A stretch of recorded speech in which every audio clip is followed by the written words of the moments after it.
There's loneliness when children stop calling. 68-year-old rancher Amos Granger felt it when his family moved on and neighbors stopped visiting. He made a surprising choice. He packed his gear onto an old mule and rode to a canyon edge where he carved a cabin into rocks on a narrow ledge. He wanted a place where no one could leave because no one could reach him. But something unexpected happened in that lonely place above clouds. Word spread about the old cowboy on the cliff, and slowly others came searching for the same thing, a place to belong. What began as exile became a refuge for forgotten. How did a cabin built in isolation become home to an entire community? Before we jump back in, tell us where you're tuning in from, and if this story touches you, make sure you're subscribed, because tomorrow I've saved something extra special for you. Amos Granger had spent 43 years working the same stretch of Montana rangeland, and every fence post still remembered his hands. The Double G Ranch sat in a valley where cottonwoods followed the creek and the wind carried the smell of sage across open country. He'd built the main house himself when he was 25, right after marrying Eleanor, back when his back was strong and his future looked clear as spring water. The ranch house had good bones. Heavy timber frame, river rock foundation, a wraparound porch that caught the evening shade. Eleanor had insisted on the porch, said a home wasn't complete without a place to sit and watch the day end. She'd been right about most things. They'd raised 3 children in that house, 2 boys and a girl, and for decades the place had been full of noise and purpose, and the kind of chaos that makes a man grateful to collapse into bed each night. Amos kept Eleanor's leather-bound journal in his desk drawer, the one she'd written in every evening by lamplight. After she passed 6 years ago, he'd read through it cover to cover, discovering things about his own life he'd been too busy living to notice. She'd written about the small moments, how he'd always check the horses before checking on breakfast, how he'd hum the same 3 songs while mending fence, how he'd fall asleep mid-sentence when the work had been particularly hard.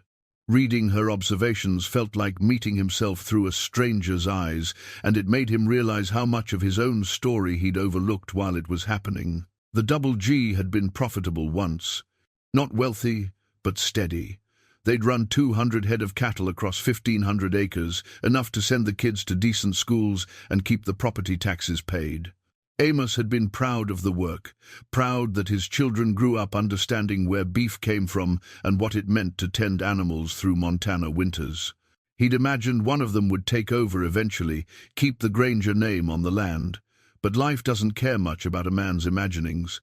His oldest son, Marcus, had joined the army, straight out of high school, and never came back to ranching. Made a career of it. Stationed in Georgia, now with a wife and 2 teenagers, Amos barely knew. They exchanged Christmas cards and the occasional phone call, the kind where both parties run out of things to say after 5 minutes and promise to talk again soon, knowing they won't. The middle child, David, had gone to college in Bozeman and discovered computers. He'd tried explaining his work once, something about cloud storage and data architecture, but it was like listening to a foreign language. David lived in Seattle now, pulled in good money doing something Amos couldn't picture. They'd talked maybe 4 times in the past 3 years. Brief conversations where David sounded distracted and Amos felt like an interruption. Then there was Sarah, his daughter, the one who'd loved horses more than either of her brothers. She'd been the one he thought might stay. But she'd fallen for a real estate developer from Billings, and after the wedding, she'd gotten swept up in a life of dinner parties and charity events that had no room for mud and cattle. She called on his birthday, usually, and that was about it. After Eleanor died, Amos had managed the ranch alone for 2 years. The kids had come for the funeral, stayed 3 days, and gone back to their lives. He understood. They had obligations, careers, families of their own. But understanding didn't make the emptiness any lighter. The problem started small. A fence section that needed replacing but could wait. A water tank that developed a slow leak. Maintenance tasks that he'd always handled but now seemed to pile up faster than he could address them. His back wasn't what it used to be, and certain jobs that once took an hour now took half a day. Then came the medical diagnosis. Nothing fatal, the doctor said, but serious enough. His heart was wearing down, pumping at about 60% capacity. They put him on medications, gave him a list of restrictions: no heavy lifting, reduced stress, regular monitoring.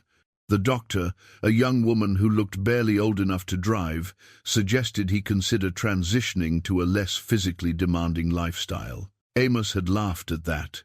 43 years of ranching, and someone wanted him to transition to shuffling around a condo somewhere, watching television until his body gave out completely. He'd called his children after the diagnosis, reached out to each of them separately. Marcus had been sympathetic but preoccupied with his own son's deployment overseas. David had researched assisted living facilities and sent links to places with good reviews, talking about them like they were hotels. Sarah had cried on the phone and promised to visit soon, a promise that dissolved into weeks of text messages explaining why she couldn't get away. The neighbors had been better, at least initially. Walt and Bonnie Morrison ran the adjacent property, and they'd been good friends for decades. Walt had helped with some of the heavier work, and Bonnie had brought casseroles twice a week for a month after Eleanor's death. But they were getting older too, dealing with their own limitations. Their visits became less frequent, and Amos couldn't blame them. Everyone had their own burdens. The Double G started failing in earnest about 18 months ago.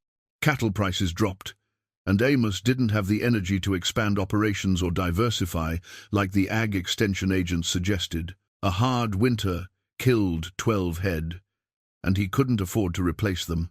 The bank sent letters about the mortgage, polite at first, then more insistent. He tried to hold on, sold off sections of land to cover debts, let go of cattle until the herd dwindled to 30 head, then 20, then 12. Every sale felt like cutting off a piece of himself, but he told himself it was temporary, that he'd find a way to rebuild. The final blow came on a Tuesday in March. The bank foreclosed. They were apologetic about it, explained that they'd worked with him as long as they could, but numbers were numbers. He had 60 days to vacate. He called his children again. Marcus said he'd try to help, but was tapped out financially with college tuition. David suggested bankruptcy and offered to research legal options. Sarah cried again and said maybe this was a blessing in disguise, a chance for him to finally relax and enjoy retirement. None of them offered to take him in, not directly. Anyway, there were vague mentions of figuring something out and exploring options, but Amos understood the subtext. They had their own families, their own homes, their own complicated lives. There wasn't room for an aging father who needed monitoring and assistance. The last month in the ranch house was strange. Amos walked the property every day, saying goodbye to fence lines and pastures he knew better than any human face. He spent hours on the porch Eleanor had insisted on, watching the sun set over land that would soon belong to someone else. He read through her journal again, looking for answers she couldn't provide. One entry stopped him cold. It was from 20 years ago, written after a particularly difficult calving season. She'd written, "Amos is so good at caring for things. He'll sit up all night with a sick calf, tend to every fence and gate, make sure the animals never want for anything. Sometimes I wonder if he'll ever learn to care for himself with the same attention. I hope I'm around long enough to teach him." She hadn't been, and he hadn't learned. The neighbors had mostly stopped coming around. Not out of cruelty, but out of that particular awkwardness people feel around failure they can't fix. A few had made sympathetic noises about the foreclosure, but nobody had solutions. Walt Morrison had offered to store some equipment in his barn, but that was about it. Amos spent the final week sorting through possessions. Most of it would go to auction furniture, tools, household goods. He packed one large duffel bag with clothes and necessities. He wrapped Eleanor's journal in oilcloth and placed it at the bottom. He took his grandfather's pocket watch, a hunting knife his father had given him, and a photograph of the family from 15 years ago when everyone was still young and together. The rest he left behind. Let the bank deal with it. Let strangers sort through the accumulated evidence of his 43 years and decide what had value. On the last morning, he walked down to the barn where Jasper waited. Jasper was a 22-year-old mule, grey around the muzzle, patient as stone. They'd worked together for 2 decades, and the mule was one of the few creatures who seemed genuinely pleased to see him these days. Amos strapped his duffel to Jasper's back, along with a bedroll, camping gear, and a canvas bag of supplies. He filled a canteen with water and tucked it into his belt.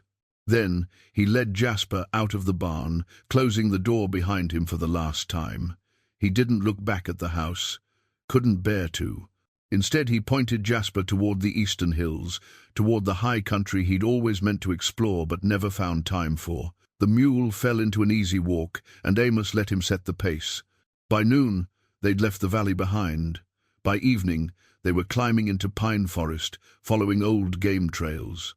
Amos made camp under the stars and lay in his bedroll, listening to night sounds, the whisper of wind through trees, the distant cry of an owl, the steady breathing of his mule. He'd brought a map, marked with the location he'd heard about from old-timers, a place called Eagle's Rest, up in the canyon country where the land broke into vertical walls and narrow ledges. Supposedly there was a spot there, a natural shelf of rock wide enough for a man to build on, with a spring nearby and enough shelter from the weather to survive. The old-timers had talked about it like a legend, a place where a person could disappear completely if they wanted to. That's exactly what Amos wanted. Not death, exactly, but absence. A place where nobody could leave him because nobody could reach him in the first place. He figured if he was going to be alone, he might as well choose the terms. Better to exile himself than wait around for the world to finish forgetting him. It took 3 days of steady climbing to reach the canyon rim. The country got rougher and more beautiful with each mile. Towering rock formations, stands of ancient pine, meadows where wildflowers bloomed in impossible colors. Jasper handled the terrain like he'd been born to it, never stumbling, always finding the path. On the afternoon of the 3rd day, they reached Eagle's Rest. Amos stood at the canyon rim and looked down at the shelf he'd been seeking. It jutted from the cliff face about 40 feet below the rim, maybe 20 feet above the canyon floor. A natural platform of stone, roughly 30 feet wide, and twice that in length. A thin waterfall trickled down the rock nearby, fed by the spring the old-timers had mentioned. Scrub pine clung to cracks in the stone, and a massive overhang provided shelter from weather. It was perfect. Isolated, unreachable, impossible, a place where a man could live without the weight of other people's pity or abandonment. Amos smiled, for the first time in months. Then he began figuring out how to get down there. Getting down to the ledge took Amos 3 days of careful work. He couldn't risk Jasper on the descent, so he found a sheltered spot up top with good grass and water and fashioned a long tether that would let the mule graze in safety. Jasper seemed content enough with the arrangement, more patient than any person Amos had known. The descent required rope work and nerve. Amos had been climbing and working at heights his whole life, stringing fence, repairing barn roofs, things that made younger men nervous. But at 68, with a tired heart, lowering himself down 40 feet of rock face felt different than it used to. His hands remembered the work, even if his body protested. He rigged a rope system using 3 solid pine trees as anchors, creating a crude but functional pulley arrangement. The first trip down, he carried only himself and his knife, testing the setup and scouting the ledge properly. His boots touched stone, and he spent an hour exploring his new home. The shelf was better than he'd hoped, solid granite, weathered smooth in places but textured enough for good footing. The overhang created a natural roof that would shed rain and snow. The spring water trickled steady and cold down a channel in the rock, pooling in a natural basin before continuing its fall to the canyon floor below. A man could survive here indefinitely if he was careful. Over the next 2 days, Amos made multiple trips, hauling supplies down in canvas bags tied to his rope system, his duffel, bedroll, camp stove, hand tools, dried food, cooking gear. On the 4th trip, he brought lumber he'd carried in pieces on Jasper's back, enough to frame a small shelter against the rock wall. The work was slow and methodical, everything done by hand with the canyon wind as his only companion. By the end of the first week, he'd built the bones of a cabin. Nothing fancy, just a solid frame tucked into the deepest part of the overhang, walls made from timber and sealed with mud he mixed from clay he found near the spring. He fashioned a door from scrap wood and hung it on leather hinges. Inside he had maybe 100 square feet, enough for a cot, a small table, shelving for supplies, and a stone fire ring ventilated through a natural chimney crack in the rock. The rope ladder became his lifeline to the world above. He'd woven it from the climbing rope, reinforcing each rung with leather strips. It hung from a fixed anchor point he'd secured to the largest pine, and he could pull it up when he wanted absolute privacy, which was most of the time. For 3 months, Amos lived in perfect isolation. He rationed his supplies carefully, supplemented with fish from the creek below when he could manage the climb down. He read Eleanor's journal by firelight, sometimes talking to her like she might answer. The silence was enormous, but it was honest silence, not the loaded quiet of people who'd run out of things to say to him. He thought this was how he'd end his days. Alone on purpose, master of his own small kingdom, answerable to nobody. He thought wrong. The first visitor arrived on a Tuesday morning in late September. Amos was brewing coffee on his camp stove when he heard voices from above, young voices, excited and overlapping.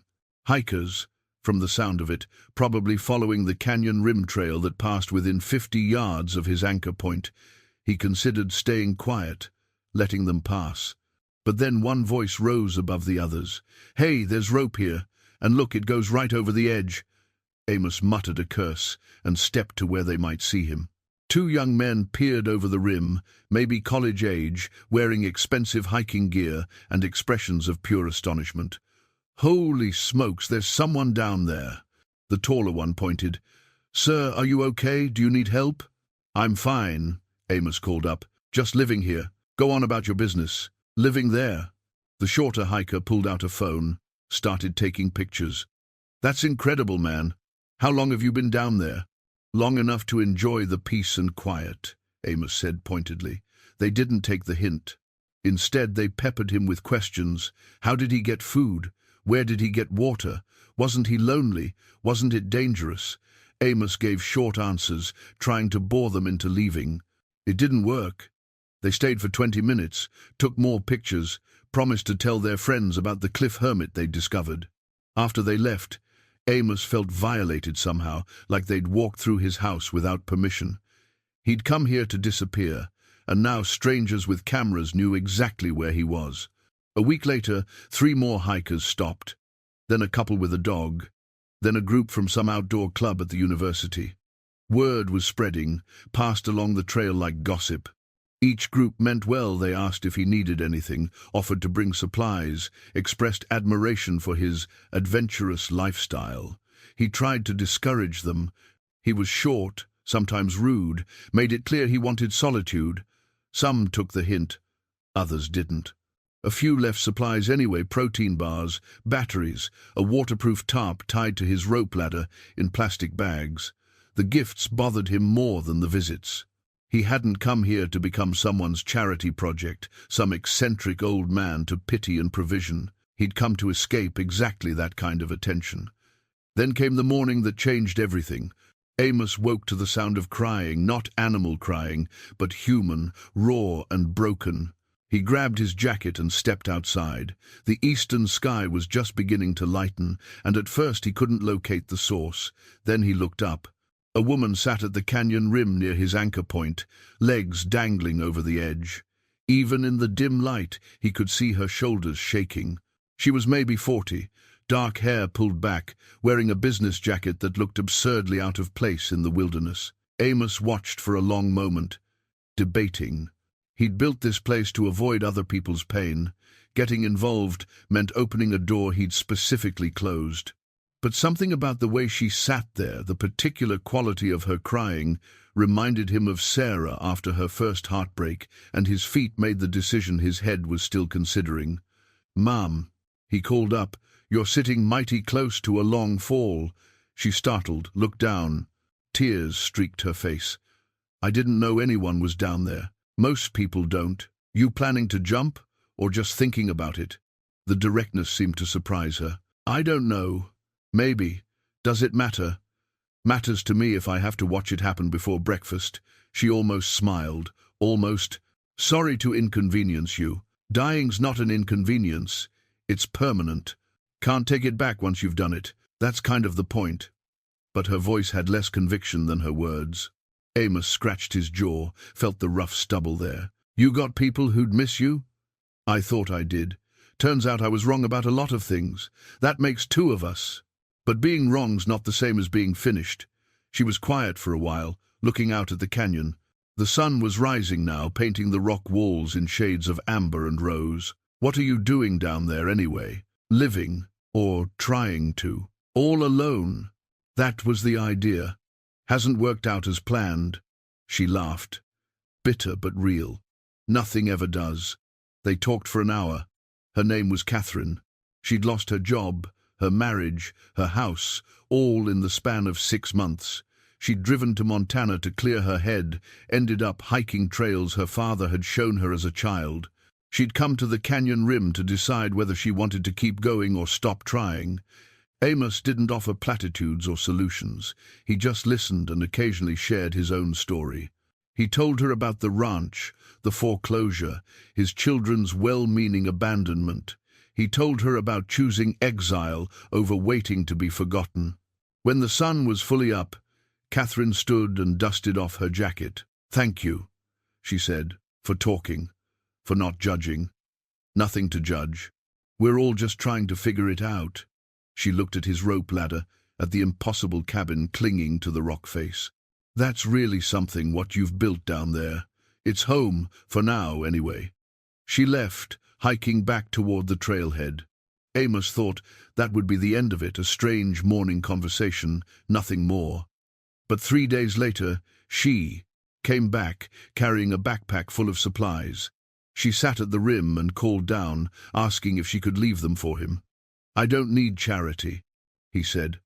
"I know, but I needed to give something. You saved my life. Let me say thank you properly." He let her leave the supplies. And when she asked if she could visit again, just to talk sometimes, he found himself saying yes. That's when Amos began to understand that his plan for total isolation had a fundamental flaw. You can't control who finds you when you're living in plain sight. And more than that, you can't stop caring about people just because you've decided you're done being hurt by them. The rope ladder that was supposed to keep the world at bay had become an invitation instead. Catherine came back twice a week through October. She'd sit at the canyon rim with her legs dangling, and they'd talk about everything and nothing. She told him about her career in real estate, how she'd built it from scratch, only to watch it collapse when the housing market turned. He told her about carving season, the particular satisfaction of fixing a fence so straight you could sight down it like a rifle barrel. She never asked to come down to the ledge, and he appreciated that. Their friendship existed in that vertical space, him below and her above, both of them damaged in ways they were still learning to articulate. On her 5th visit, Catherine brought a leather-bound notebook. "I had an idea," she said. "What if people who visit could leave their thoughts? Like a guest book?" "This isn't a bed and breakfast," Amos said. "I know, but people keep coming here, whether you like it or not, and they're coming for a reason. Maybe there's value in recording that." He considered it. "I suppose it wouldn't hurt." She lowered the notebook on a string, and he caught it. The first page had her handwriting. "To the man on the ledge, thank you for reminding me that starting over isn't the same as giving up. Catherine." Over the next few weeks, more visitors came. Word had spread beyond just hikers. A feature in a regional outdoor magazine called him Montana's Cliff Dweller, complete with a photo someone had taken from the rim. The article painted him as a romantic figure, a modern hermit choosing simplicity over society. It made him sound noble when he mostly felt stubborn. The visitors came in a steady trickle. Some were curiosity seekers who'd read the article. Others were hikers who'd heard stories on the trail. But increasingly, they were people carrying their own weight, looking for something they couldn't quite name. There was Marcus, not his son, but a different Marcus, a 30-year-old veteran who'd come back from Afghanistan with pieces missing. He sat at the rim for 3 hours without speaking, just looking at the canyon. When he finally talked, his voice was rough. "How do you do it? Live with yourself when you can't fix what's broken?" Amos thought about that. You don't fix it. You learn to carry it differently. Marcus came back 4 more times that month. Each visit he talked a little more, unpacking memories he'd kept compressed. He wrote in the notebook, "Found a place where silence doesn't feel like judgment." Then there was Rosa, a woman in her 50s, who'd been a nurse for 30 years until burnout hollowed her out. She brought medical supplies on her second visit, checked Amos's blood pressure without asking permission, and scolded him for not taking better care of himself. "I'm doing fine," he protested. "You're doing adequately, which isn't the same thing." She left him a blood pressure cuff and written instructions. "I'll check again next week." She did check. And the week after that, she wrote in the notebook, "Taking care of people again. Remembered why I loved it." The complications started when people began leaving more than just notes. Someone left a propane heater. Someone else left a solar charging panel. A group of climbers installed a better rope system with safety backups. Amos protested each addition, but the visitors worked quickly and ignored his objections. "You're not making this easy," he told Catherine. "Good, you came here to hide. We're making you live instead." But living meant dealing with things he'd avoided. His medications were running low, and the nearest town was a 2-day hike. His heart had been acting up, irregular rhythms that left him dizzy and short of breath. He'd been ignoring it, but Rosa noticed during one of her checks. "This isn't sustainable, Amos. You need regular monitoring, probably new medications. You can't just tough your way through a cardiac condition. Manage this long. Luck isn't a treatment plan." She sat back, studying him. "You're afraid if you leave here even temporarily, you won't have a reason to come back." The accuracy stung. "Maybe. Or maybe you're afraid that having people care about you means you'll eventually disappoint them." He looked away. "Usually do. Not so far." The notebook filled with entries. Each person who visited left something, a thought, a gratitude, a piece of their story. Amos read them at night by firelight, trying to understand what he'd accidentally created. "This place held me together when I was falling apart. James talked to a stranger who understood me better than my family. Linda learned that isolation and solitude aren't the same thing. Thomas." The entries bothered him more than he wanted to admit. He'd built this place to escape connection, and somehow he'd created a gathering point for broken people seeking exactly what he'd been running from. By November, the weather started turning. The first snow came early, a light dusting that made the rope ladder treacherous. Amos pulled it up for 2 days until the temperature rose enough to melt the ice. When he lowered it again, he found a package waiting at the anchor point. Inside were winter supplies, thermal clothes, hand warmers, waterproof matches, dried food designed for cold weather storage. A note was attached. "From everyone. Don't be stubborn. Catherine." He wanted to be angry about the presumption. Instead, he felt something else, something he'd forgotten existed, not quite belonging, but adjacent to it. The sense that people were paying attention, that his presence registered somewhere beyond his own awareness. Marcus came by in mid-November, his last visit before heading back to physical therapy in Seattle. "I'm not fixed," he said, "but I'm better. Enough to keep trying." "That's all any of us can do." Marcus hesitated. "The thing is, I'm coming back in spring, and I'm bringing some people, other vets, who might benefit from this, if that's okay." Amos almost said no, almost protected his boundaries and preserved his isolation. But he looked at Marcus's face, saw the change there, and found himself nodding instead. After Marcus left, Amos sat on the edge of his ledge and watched the sunset. The canyon walls glowed orange and purple, and the first evening stars appeared in the deepening blue. Eleanor's journal lay open on his lap, turned to a page he'd read a dozen times. She'd written, "Amos thinks he's not good with people because he's quiet. But I see how the ranch hands trust him, how the animals settle under his attention, how our children seek him out when they need steadiness. He doesn't realize that caring doesn't require constant words. Sometimes it's just showing up and being solid while everything else shakes. He'd spent 3 months trying to disappear, and instead he'd become visible in a way he'd never intended. The ledge was supposed to be an ending. It was turning into something else entirely. Amos closed the journal and went inside. The cabin was warmer than it had been, insulated by additions he hadn't requested but couldn't quite reject. Through the doorway, he could see his rope ladder swaying slightly in the evening wind, connecting his small world to the larger one above. He'd wanted to cut that connection. Now he wasn't sure he could if he tried. Winter arrived in earnest the first week of December. Snow fell heavy and constant for 3 days, transforming the canyon into something ethereal and dangerous. The ledge collected drifts in its corners, and ice formed on the rock face where the spring water ran. Amos spent most of his time inside the cabin, feeding his small fire and rationing supplies he'd carefully stockpiled. The visitors stopped coming. The trail above would be impassable until spring, buried under snow that wouldn't fully melt until April. Amos told himself he was relieved, finally, the isolation he'd originally sought, but the silence felt different now, heavier somehow, like the difference between choosing to be alone and being left behind. He read Eleanor's journal cover to cover twice. He counted his medications, 8 weeks remaining if he was careful. He inventoried food supplies and calculated that he could stretch them to March if he supplemented with fish from below, assuming he could manage the descent with his heart acting up. On Christmas Eve, the temperature dropped to 15 below zero. Amos lay in his bedroll, wearing every layer he owned, listening to wind howl across the canyon.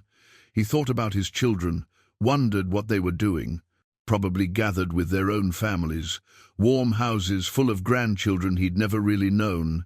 He didn't blame them. He'd chosen this distance, even if his choice had been shaped by their earlier abandonment. The fire burned low and he considered getting up to add wood, but the cold outside his bedroll was brutal and his heart had been skipping beats all evening. He'd wait a bit longer, let the temperature drop just enough to motivate movement. He must have dozed, because he woke to knocking not on his door, but on rock, echoing from above. Amos pushed out of his bedroll and stumbled to the doorway. Dawn was breaking, weak winter light filtering through snow that had started falling again. "Amos, you down there?" Catherine's voice, hoarse from cold and exertion. He looked up, stunned. She stood at the rim, bundled in extreme weather gear, snow crusted on her shoulders. Beside her were 2 others, Marcus and Rosa. "What in the hell are you people doing up there?" he called. "Christmas delivery," Catherine shouted back. "We brought supplies. And a cooking pot. The group decided you needed proper equipment for when people visit." "Nobody can visit. Look at this weather. We're visiting right now." Marcus was grinning despite the cold. "We snowshoed in from the north access. Took 6 hours, but we made it." They lowered packages on ropes, food, medications Rosa had somehow procured through her nursing connections, extra propane, and a massive cast-iron pot wrapped in canvas. The pot was absurd, weighed at least 30 pounds, and had been enameled with care. "You can't cook for 1 person in a pot this size," Amos protested. "Then it's good more people will be coming," Rosa said. "We spread the word. There are at least a dozen others planning to visit when the weather breaks. Some of them need this place as much as you do. I don't need this place. I chose it. Sometimes it's the same thing." Catherine's voice was gentle. "We're heading back before conditions get worse. But we'll check on you in 2 weeks if the weather allows." They left before he could argue further. Amos hauled the supplies inside and stared at the ridiculous cooking pot. It was beautiful work, clearly expensive. Someone had engraved words along the rim, "For feeding more than hunger." He ran his fingers over the letters and felt something crack in his chest that had nothing to do with his damaged heart. The next few weeks tested him. Temperatures stayed brutal and supplies ran lower than he'd calculated. His medications were lasting, thanks to Rosa's delivery, but his heart was definitely worse. Some mornings he woke breathless and disoriented, the cabin spinning around him. He forced himself to keep moving, to maintain routines, to not give in to the weakness spreading through his chest. He used the big pot once, making a stew that could have fed 6 people. He ate it for days, and each meal reminded him of Catherine's words, feeding more than hunger. He'd thought he came to the ledge to starve away his need for connection. Instead, he'd created a place where hungry people gathered. In late January, on a clear, cold day, he heard voices from above again. This time it was a group of 4 strangers he'd never met. They'd come with camping gear, planning to stay on the rim for a few days. "We heard about this place from Marcus," one of them called down. A woman, maybe 35, with a voice that carried authority. "We're veterans, army mostly, dealing with things, you know." Amos knew. "It's cold up there for camping. We've slept in worse. We just wanted to be near something real. This place, what you've built, it matters to people." They stayed 3 days. Each evening they'd sit at the rim and talk down to Amos, sharing stories about deployment, about coming home, about trying to find purpose in civilian life. He listened, and occasionally offered thoughts. Nothing profound, just the observations of someone who'd also lost his way. Before they left, they wrote in the notebook 4 entries, each different but carrying the same thread of gratitude. Found peace in unexpected elevation. Sarah T. Learned that sanctuary doesn't require perfection. David M. Met a man who understands that some battles are fought in silence. Jennifer K. Discovered that community can exist across distance. Robert L. After they left, Amos sat with the notebook and counted entries. 43 people had written in it since Catherine started the tradition. 43 people who'd found something here worth recording. He pulled out Eleanor's journal and opened to a random page. Her handwriting greeted him like an old friend. Watched Amos today sitting with a sick calf.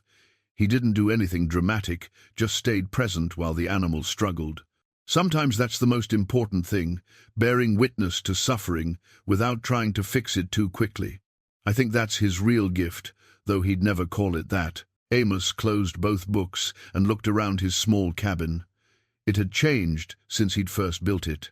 The additions from visitors had accumulated better insulation, the solar panel for light, the medical supplies, the enormous cooking pot, shelves someone had installed when he wasn't paying attention. The space was still his, but it bore the marks of many hands. Outside, winter continued its hold on the canyon. But Amos could feel something shifting, a subtle change in the quality of his isolation. He'd built this place to protect himself from abandonment. Instead, he'd created something that refused to let people stay abandoned. He thought about spring, about the visitors who'd promised to return, about the dozen others Rosa mentioned. Part of him still wanted to pull up the rope ladder permanently and reclaim his solitude. But a larger part, growing larger every day, wondered what would happen if he left it down.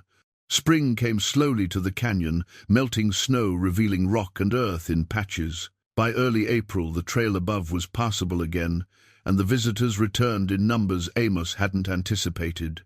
Some were familiar faces, Catherine, Marcus, Rosa, but many were new, drawn by stories that had spread through networks Amos didn't fully understand.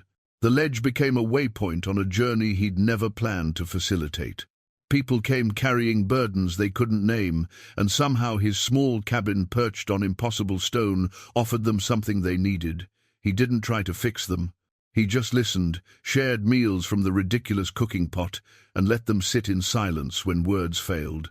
On a morning in late April, Amos woke to find someone had descended to the ledge without announcing themselves, a violation of the unspoken rules visitors had established. He emerged from the cabin ready to be irritated and stopped short. His daughter Sarah stood near the edge, looking out at the canyon. She'd aged since he'd seen her last. Her hair showed grey at the temples, and she held herself differently, less certain than he remembered. "Your rope ladder's easier to climb than I expected," she said without turning. "I was terrified the whole way down." Amos found his voice. "You could have called from the rim like everyone else. I needed to see it up close." "See what you chose instead of us." The words hung between them, accusation and hurt wrapped together. Amos moved to stand beside her. both of them looking at the morning light, painting the canyon walls. I didn't choose instead of you. I chose after you'd already moved on. That's not fair. No. But it's true. Sarah turned to face him, and he saw his own features reflected in hers, the same stubborn jaw, the same tired eyes. I got a call from Catherine. She tracked me down somehow. Told me you were living on a cliff and building some kind of community for broken people. I thought she was exaggerating. She probably was. I'm just here. People keep showing up. Why here, Dad? Why not just call? We would have figured something out. Amos pulled the weathered photograph from his pocket, the family picture from 15 years ago. He'd been carrying it daily, though he couldn't say exactly why. I did call. After the foreclosure, after the diagnosis. You all had very reasonable excuses for why you couldn't help. We had lives, children, jobs, mortgages. I know. I'm not angry about it, Sarah. That's what you need to understand. I'm not sitting here nursing resentment. I just recognized that there wasn't space for me in your life anymore, and that's natural. Children grow up and move away. That's how it's supposed to work. So you moved away harder? Built a cabin on a cliff to prove some point? Not to prove anything. To survive. He handed her the photograph. You see this? We look happy. We were happy. But that was 15 years ago. People change. Families change. I couldn't be your father the way I was anymore, and you couldn't be my children the way you were. This place, it let me figure out who I am when I'm not defined by land or family or expectations. Sarah studied the photo, tears tracking down her face. Catherine said people come here to heal. Are you healing? I'm learning to carry things differently. Maybe that's the same. They talked for hours. Sarah told him about her marriage struggles, about feeling like she'd built a life that looked perfect from outside but felt hollow within. She talked about her children, now teenagers, who barely knew their grandfather and seemed increasingly distant from her. She talked about reading about him in that magazine article and feeling shocked that strangers knew more about his current life than she did.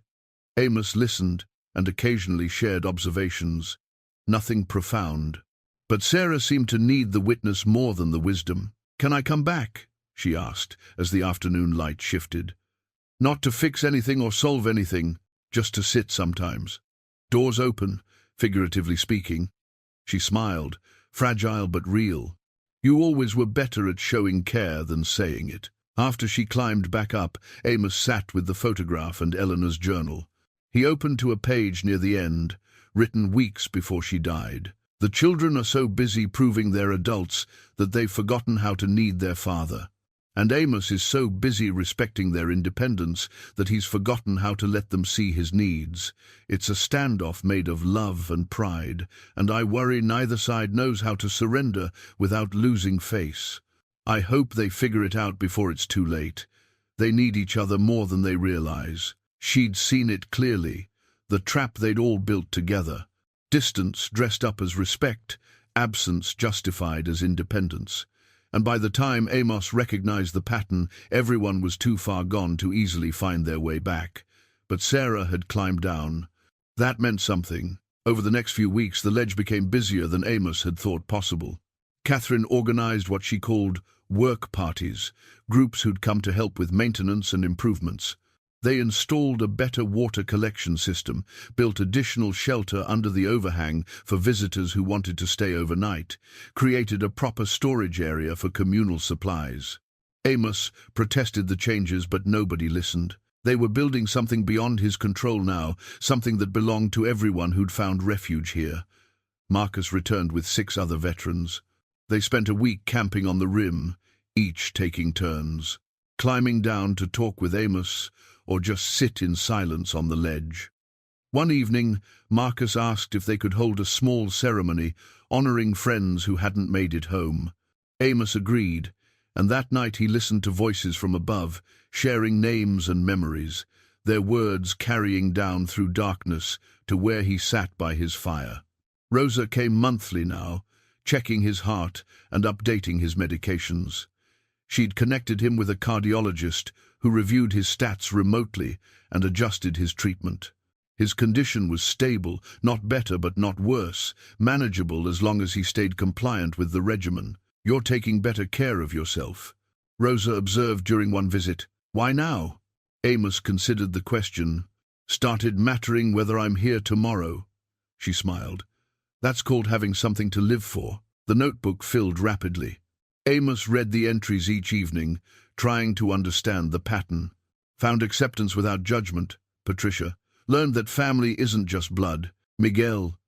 Discovered a place where my past doesn't define my future. Hannah. Met people who understand that healing isn't linear. Joseph. They were writing about connection, about belonging, about the things Amos had been running from when he first climbed down to this ledge. Somehow, his escape had become everyone else's arrival point. He thought about Eleanor's observation that his gift was bearing witness without trying to fix everything too quickly. Maybe that's what this place offered. Not solutions, but presence. Not healing, but space to heal in.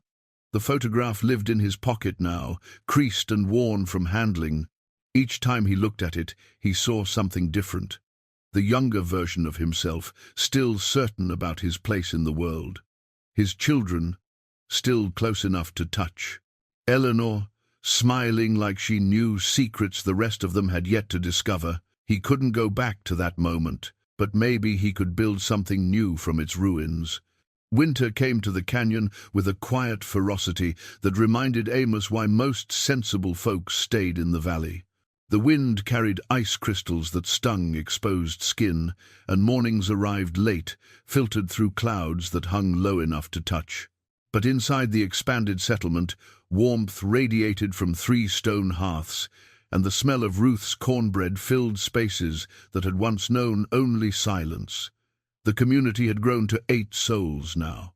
Ruth had arrived in September, a widow of 3 years who'd worn her grief like a second skin until her daughters moved to Singapore for work and stopped calling except on holidays. She'd found the cliff after reading about it in a hiking blog, expecting to stay a night. That was 6 weeks ago. She sat across from Amos now, at the main table Marcus had built, her hands wrapped around a tin cup of coffee. The others had scattered to their morning tasks, Samuel checking the goat pens, Elena tending the expanded garden. Beds they'd terraced into the cliff face, Marcus reinforcing the rope bridges between platforms. "I kept his ring on for 3 years, Ruth said quietly, turning the gold band on her finger. Thought taking it off meant forgetting him. Amos studied her face. She was maybe 60. With grey hair she kept in a practical braid and eyes that had learned to smile again in recent weeks. Forgetting and letting go aren't the same thing. I know that now. She slipped the ring off and held it up to the morning light, filtering through the cabin window. My daughters, they wanted me to date again, kept setting me up with men from their church, from the senior center. They meant well, but they didn't understand. I wasn't ready to replace him. I just needed to figure out who I was without him. And have you? Ruth smiled, the kind that reached her eyes. I'm getting there. Up here, nobody expects me to be anything except present. Samuel doesn't care that I can't remember which hymns I used to sing with Harold. Elena doesn't mind that I cry sometimes when I'm cutting vegetables because it reminds me of our kitchen. They just let me be, Amos nodded. He understood that better than most. The cliff had become a place where people could shed their old skins without judgment, where the past could exist alongside the present without conflict. I want to add it to the altar, Ruth said, standing. If that's all right. The altar had been Elena's idea. She'd gathered smooth stones from the creek bed during her weekly descents for supplies and arranged them in a circle on the eastern ledge where sunrise hit first. It had started as a simple memorial. She'd placed a photograph of her parents there, their faces young and hopeful, in a picture taken before the accident that eventually led to her depression and isolation. Samuel had added a dog tag from his service days. Marcus contributed a photograph of the construction crew he'd worked with for 20 years before arthritis took his livelihood. Others had followed. A child's drawing, a tarnished harmonica, a letter never sent. The altar had become a repository for what they'd lost and what they were learning to carry differently. Amos walked with Ruth to the eastern ledge. The morning sun painted the canyon walls in shades of amber and rust, and far below, the river moved like liquid silver through the valley. Ruth knelt at the stone circle and placed the ring carefully among the other offerings. "I loved you, Harold," she said softly. "I'll always love you. But I'm not done living yet." Amos gave her a moment, then placed a hand on her shoulder. "He'd want that for you." "I think so too." She stood, wiping her eyes. "Thank you for building this place, Amos, for letting us find it." "Didn't build it for anyone but myself," he said, his tone gruff but not unkind. "You all just showed up and made it something different." "That's not true, and you know it." Ruth's voice carried a gentle firmness. "You could have sent us away, could have told Samuel that first day there wasn't room, but you didn't. You made room. You keep making room." Before Amos could respond, Marcus's voice carried across the settlement. "Amos, need you over here." They found Marcus at the northern rope bridge, the one that connected the main platform to the newest cabin they'd constructed for Ruth. The bridge swayed gently in the wind, but Marcus was pointing at the anchor point drilled into the cliff face. "Rock's cracking," Marcus said, running his fingers over a thin fissure that spiderwebbed from the bolt. "Winter, freeze is getting into it. Expands the crack a little more each night." Amos examined it closely. The crack was maybe 6 inches long now, barely visible but definitely there. "How long before it's a problem?" "Week, maybe 2, depends on how cold it gets." Marcus straightened, his arthritic hands moving slowly. "We can reinforce it, but we'll need to drill new anchor points. Maybe move the whole bridge line 6 feet to the left where the rock's more solid. That's a full day's work. 2 days if we do it right." Marcus met his eyes. "And we should do it right." Amos knew he was right. They'd been building fast, trying to accommodate each new arrival, but some things couldn't be rushed. The cliff was beautiful but unforgiving. One mistake, one shortcut taken, and someone could die. "We'll start tomorrow," Amos said. "Weather's supposed to clear." That evening, the community gathered in the main cabin for supper. Ruth had made a stew from dried beans and salt pork, stretched with vegetables from Elena's garden. It wasn't fancy, but it filled bellies and warmed bones. They ate together at the long table, passing bowls and bread, their conversation a comfortable mix of plans and stories. Thomas, the newest arrival, sat quietly at the end of the table. He was younger than most of them, maybe 50, with a weathered face that spoke of hard years. He'd shown up 3 days ago, with nothing but a backpack and a haunted look in his eyes. He'd been a long-haul trucker, he'd said, until his wife died and his company let him go, and he found himself with nowhere particular to be. "You settling in all right?" Amos asked him. Thomas looked up, surprised to be addressed directly. "Yes, sir. Everyone's been real kind. We take care of each other here," Samuel said. "That's the way of it." "I'm not used to that," Thomas admitted. "Been on my own for a while now." "We all have," Elena said gently. "That's why we're here." After supper, Amos stood on the main platform and watched the stars emerge. The canyon walls rose black against the darkening sky, and the cold bit through his coat. Ruth joined him, wrapping a shawl tighter around her shoulders. "You thinking about your family?" she asked. "Sometimes." Amos didn't look at her. "Wondering if they ever think about me. They probably do. Just don't know how to reach across the distance they created." "Maybe." He was quiet for a moment. "I used to be angry about it, felt like they'd thrown me away when I wasn't useful anymore. But up here, with all of you, I'm starting to see it different." "How so?" "Maybe they didn't throw me away. Maybe they just couldn't see what I needed, and I couldn't tell them." He turned to face her. "Maybe we all ended up here because we stopped being able to tell the people in our lives what we really needed." Ruth considered this. "That's probably true. But we're learning again, aren't we? Learning how to say what we need, how to ask for help, how to let people in." "Yeah," Amos said, "we are." The wind picked up, carrying the scent of pine and snow. Far below, the river murmured its endless song. And on the cliff, 8 people who'd once been forgotten had found each other and were slowly building something that felt like home. The letter arrived in late November, carried up the cliff trail by a young park ranger named Danny, who'd made the climb specifically to deliver it. Amos was mending harnesses when Danny appeared at the eastern access point, breathing hard and holding an envelope. "Amos Granger?" Danny asked. "That's me. This came to the ranger station. Return address says it's from your son." Danny handed over the envelope, his expression curious but respectful. "Figured it might be important." Amos took the letter, his hand suddenly unsteady. The return address was stamped, Billings, Montana. Robert, his eldest son. The one who'd organized the family meeting 3 years ago, where they'd all decided Dad needed to move into assisted living, that the ranch was too much for him, that it was time to let go. "Thank you for bringing it up," Amos said. "No problem. You need anything else while I'm here?" "We're all right." Danny nodded and started back down the trail. Amos stood holding the envelope for a long time before Ruth found him there, staring at it like it might bite. "What is it?" she asked. "Letter from my son. You going to open it?" "Don't know yet." They walked back to the main cabin together. The others were scattered about their work, but Marcus looked up when Amos entered, saw the envelope, and gave a knowing nod. They'd all received letters or calls at some point, attempts at reconnection that usually came too late or carried too much weight. Amos sat at the table and carefully opened the envelope. Inside was a single sheet of paper, folded precisely. Robert had always been precise. He unfolded it and read, "Dad," it began. "I know it's been a long time. Too long.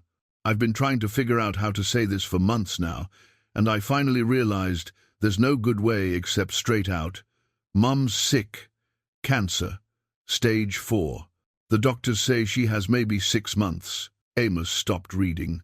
His hands started shaking, and the paper trembled. Ruth moved closer, her hand on his shoulder. "She's been asking for you," the letter continued. "Every day. She wants to see you, wants to talk to you. She knows what we did was wrong, what I convinced everyone to do. Selling the ranch, trying to put you in that home. She's been carrying that guilt, and now, with the time she has left, she wants to make it right." The letter went on. Robert had found Amos through a combination of ranger reports and online stories about the cliff settlement. He knew where Amos was. He was asking no, begging for Amos to come down, to come to Billings, to see his wife of 47 years before it was too late. "I know I don't have the right to ask you for anything," Robert wrote. "I know what we did hurt you, but this isn't for me. It's for Mom. She loves you, Dad. She never stopped loving you. Please come." Amos set the letter down and stared at his hands. They were old hands, scarred and weathered, hands that had worked the ranch for decades, that had built this cliff sanctuary, that had learned to build bridges again with strangers. But they were shaking now, and he couldn't make them stop. "What does it say?" Ruth asked gently. Amos told her. The words came out flat, emotionless, but inside he felt like the cliff had given way beneath him. Margaret, his Maggie, dying. The news spread quickly through the small community. By evening, everyone had gathered in the main cabin, sitting in a circle around Amos like they were holding vigil. Samuel spoke first. "You have to go," he said simply. "Don't have to do anything," Amos replied, but there was no heat in it. "She's your wife," Elena said. 47 years. That's a lifetime. A lifetime that ended when they sold my ranch and tried to put me away. Did it?" Marcus leaned forward. "Did it really end, or did it just get complicated?" Amos didn't answer. The truth was more complex than he wanted to admit. He'd loved Margaret since he was 20 years old. They'd built a life together, raised 3 children, weathered droughts and losses, and all the hard years that came with ranching.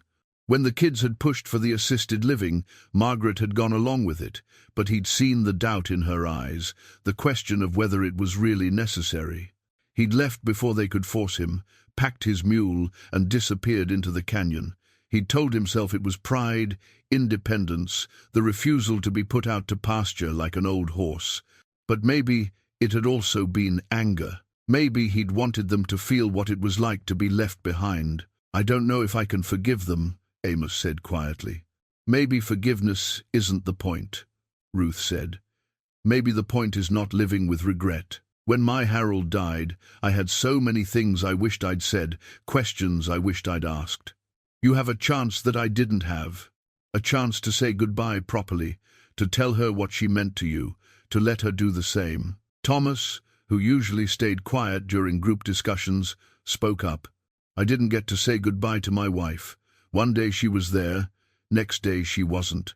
Heart attack, quick and clean. Everyone said I was lucky she didn't suffer, but I would have given anything for one more day, one more hour. You have that chance, Amos.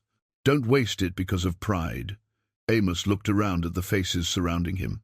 These people who'd been strangers 6 months ago, who'd become something more than friends.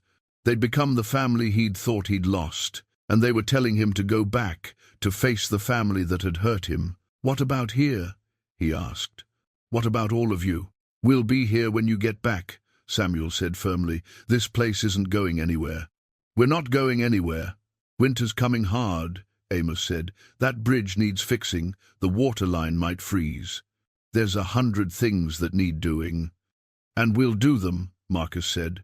Amos, you built this place. You showed us how to survive up here. You think we can't manage a few weeks without you? Besides, Elena added with a small smile, you taught us the most important thing, how to take care of each other. We learned that from watching you. Amos felt something break loose in his chest, something that had been frozen for 3 years. He thought about Margaret, about the first time he'd seen her at a church social in Miles City, how she'd smiled at him, and he'd known right then that his life had just changed forever. He thought about their wedding day, about the birth of their children, about thousands of ordinary moments that had woven together into a marriage. He thought about the last time he'd seen her, in the lawyer's office, when they were signing the papers to sell the ranch. She'd reached for his hand under the table, squeezed it once, and he'd pulled away. The hurt in her eyes had been unmistakable, but he'd been too angry to care. 3 years. He'd wasted 3 years being angry when he could have been finding a way back to her, and now time was running out. I'll go, he said finally. I'll leave in the morning. The community spent the evening preparing him for the journey down. Samuel cleaned and checked the trail gear. Ruth packed food for the trip. Marcus wrote out detailed notes about the bridge repair and other maintenance tasks. Elena gathered herbs from her garden, lavender for Margaret, she said, because it was calming and helped with the nausea that came from treatments. That night, Amos stood on the platform one last time before bed. The stars spread overhead like spilled salt, and the canyon breathed its cold breath around him. He'd come here to be alone, to exile himself from a world that didn't want him anymore. But he'd found that the world was full of people who did want him, who needed him, who saw value in what he could offer. And now he was going back to face the people who'd made him feel unwanted in the first place. But they weren't the same people, were they? Robert's letter had been different, humble, honest, raw with emotion, and Margaret was dying. Whatever anger he carried, whatever hurt remained, none of it mattered more than being there when she needed him. Ruth came to stand beside him. You scared? Terrified, he admitted. That's how you know it matters, he nodded. Tomorrow he would descend from the cliff and rejoin a world he'd left behind. But tonight, he stood surrounded by stars and stone, held up by a community he'd helped create, and for the first time in 3 years, he felt ready to face his past. The descent took most of the morning. Amos moved carefully down the trail, his mule Jasper picking each step with the caution that came from years of canyon experience. The morning sun warmed his back, but his thoughts stayed cold and tangled. Every step down felt like walking backward through time, approaching a life he'd left behind and wasn't sure he recognized anymore. Danny, the park ranger, met him at the trailhead with a truck. "Figured you'd need a ride into town," he said. "From there, you can catch a bus to Billings. Appreciate it." They drove in comfortable silence through the valley. The landscape looked different from ground level, flatter, more ordinary. Amos had gotten used to seeing the world from above, to the perspective that came with elevation. Down here, everything felt too close, too crowded with detail. "What you've built up there," Danny said eventually, "it's something special. People talk about it, you know. The cliff sanctuary, The community of folks who found each other. Wasn't trying to build anything, just happened. The best things usually do. Danny glanced at him. You coming back? Plan to. Good. Place wouldn't be the same without you. The bus station sat on the edge of town, a small building with faded paint and plastic chairs bolted to the floor. Amos bought a ticket to Billings and sat waiting, his bag at his feet, Elena's lavender carefully wrapped and tucked inside. He hadn't been in a building like this: artificial light, recycled air, the hum of machinery in half a year. It felt strange, disconnected from anything real. The bus arrived late afternoon. Amos climbed aboard and found a seat by the window. As they pulled out of the station, he watched the canyon recede in the distance, the cliffs rising like sentinels against the sky. Somewhere up there, his community was going about their daily work. The thought steadied him. The journey to Billings took 6 hours. Darkness fell quickly, and Amos watched his reflection in the window, an old man with a weathered face and uncertain eyes. He thought about the letter Robert had written, the words, "I know what we did was wrong." At least there was awareness now, acknowledgement of the hurt they'd caused. That was something. He thought about Margaret too. Tried to picture her as she'd been 3 years ago, and couldn't quite hold the image.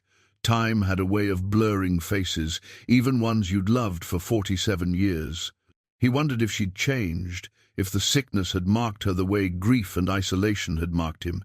He wondered what they'd say to each other after so much silence.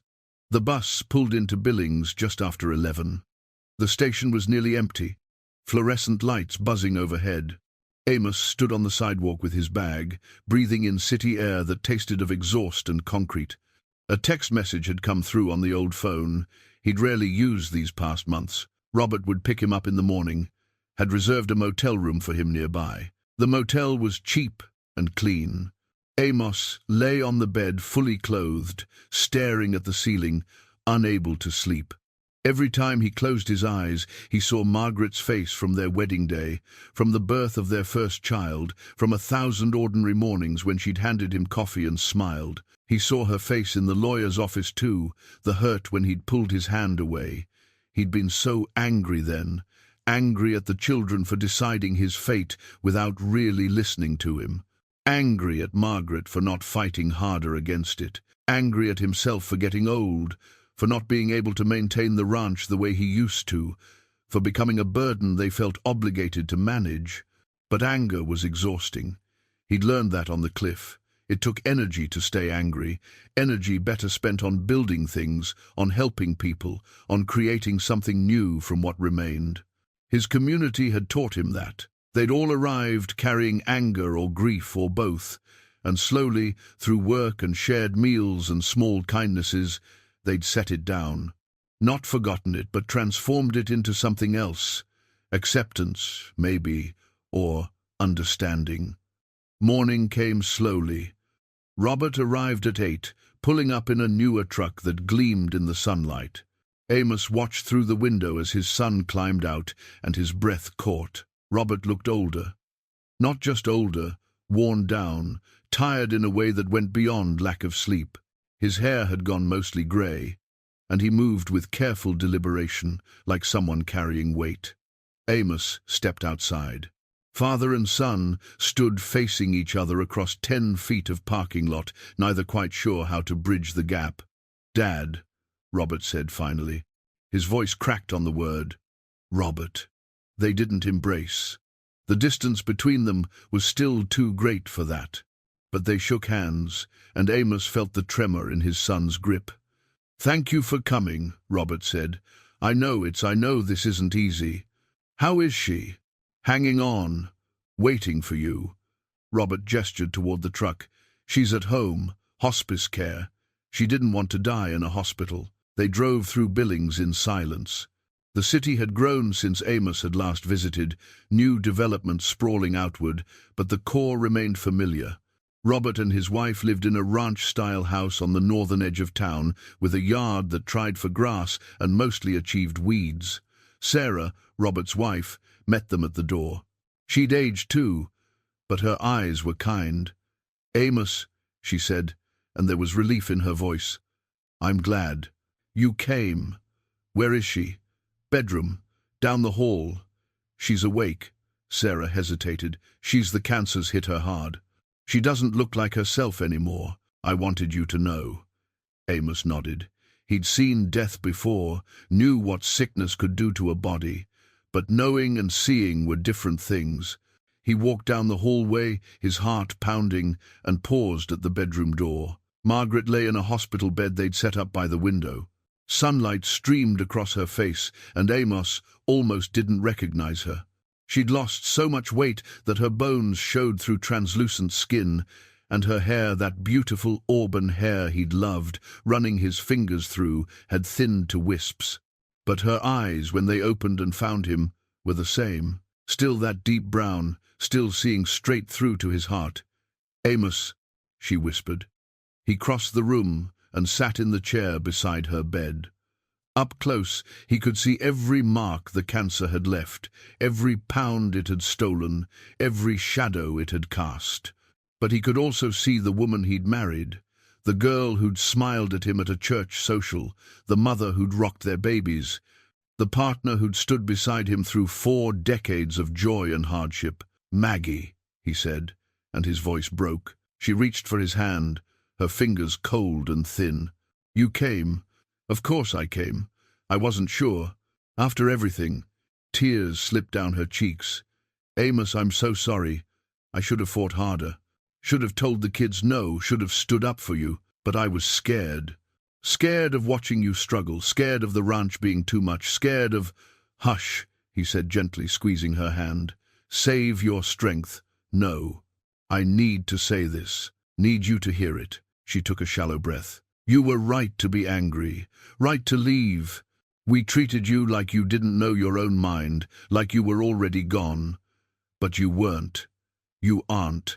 I see that now." Amos felt his own tears coming. He'd held on to his anger so long, used it as armor against the hurt. But sitting here, holding his dying wife's hand, the armor cracked and fell away. "I was scared too," he admitted. "Scared of being useless. Scared that if I couldn't work the ranch, I didn't matter anymore. So I ran." "Where did you go?" He told her. Told her about the canyon, about carving the cabin into stone, about the mule who'd been his only companion for months. He told her about Samuel showing up, about Marcus and Elena and Ruth and all the others who'd found their way to the cliff. He told her about building a community from loneliness, about learning that mattering had nothing to do with productivity and everything to do with connection. Margaret listened, smiling through her tears. "You always were good at building things. Remember when you built that treehouse for the kids? Took you a whole summer, but it was perfect. They loved that treehouse. They love you too. They just forgot how to show it." She coughed, a wet rattling sound. "Robert wants to talk to you. Really talk. Will you let him?" "I'll try." They sat together as the morning stretched into afternoon. Sometimes they talked, sharing memories or filling each other in on the missing years. Sometimes they just held hands in silence, letting presence speak what words couldn't. Sarah brought lunch, but neither of them ate much. The hospice nurse came by to check vitals and adjust medications, moving with the quiet efficiency of someone who'd learned to be invisible during precious time. As evening approached, Margaret's energy faded. Her eyes drifted closed more often, her breathing grew more labored. Amos sat vigil, watching the sun paint shadows across the room, thinking about time and how it slipped away whether you were ready or not. "Amos," Margaret whispered, her eyes still closed. "Promise me something, anything. Don't stay angry, not at the kids, not at yourself." She opened her eyes, looked at him with an intensity that seemed impossible given how frail she'd become. "Life's too short for anger. You know that now, don't you? You learned it on your cliff." "Yeah," he said softly. "I learned it. Then teach it to them, to Robert and the others. They need to learn it too." She squeezed his hand, with what little strength remained. "And go back to your community. They need you. Maybe more than I do now." "Don't say that. It's true. I'm dying, Amos. But they're living, and you taught them how." She smiled, that same smile from the church social all those years ago. I'm proud of you, proud of what you built. Both the family we made and the one you found. Amos leaned forward and kissed her forehead. I love you, Maggie. Never stopped. I know, she whispered. I never stopped either. Margaret died 3 days later, just before dawn. Amos was holding her hand when her breathing changed, when the gaps between breaths stretched longer, when finally the breathing stopped altogether. He sat with her body for an hour, memorizing her face, saying all the things he'd meant to say over 3 lost years. Robert found him there, still holding her hand.